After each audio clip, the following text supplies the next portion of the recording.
আমি এখন আপনাদেরকে মহিলা বিজ্ঞানী ম্যারি কিউরি রেডিও অ্যাক্টিভিটি আবিষ্কার সম্পর্কে বলবো।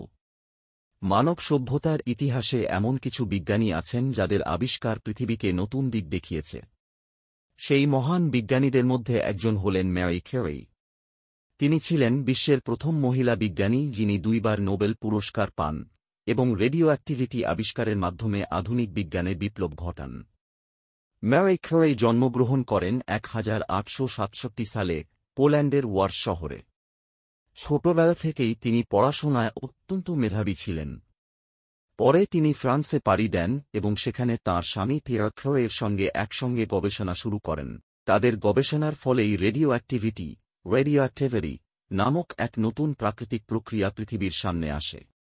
ম্যারি কিউরি বিশেষভাবে 2টি নতুন মৌল পলোনিয়াম ও রেডিয়াম আবিষ্কার করেন। এই মৌলগুলির ভেতর থেকে স্বতঃস্ফূর্তভাবে শক্তি নির্গত হয়, যাকে আমরা আজ রেডিও অ্যাক্টিভ বিকিরণ বলি। ম্যারি কিউরির এই আবিষ্কার শুধু বিজ্ঞানের ইতিহাসেই নয়, চিকিৎসা বিজ্ঞানে বড় অবদান রাখে। ক্যান্সার চিকিৎসায় রেডিওথেরাপি তারই অবদান থেকে সম্ভব হয়েছে। তবে দীর্ঘদিন রেডিও অ্যাক্টিভ পদার্থ নিয়ে কাজ করার কারণে তিনি গুরুতর অসুস্থ হয়ে পড়েন এবং 1934 সালে মৃত্যুবরণ করেন। তার জীবন আমাদের শিখিয়ে দেয়, কঠোর পরিশ্রম, ধৈর্য এবং গবেষণার প্রতি ভালোবাসা একদিন বিশ্বকে বদলে দিতে পারে।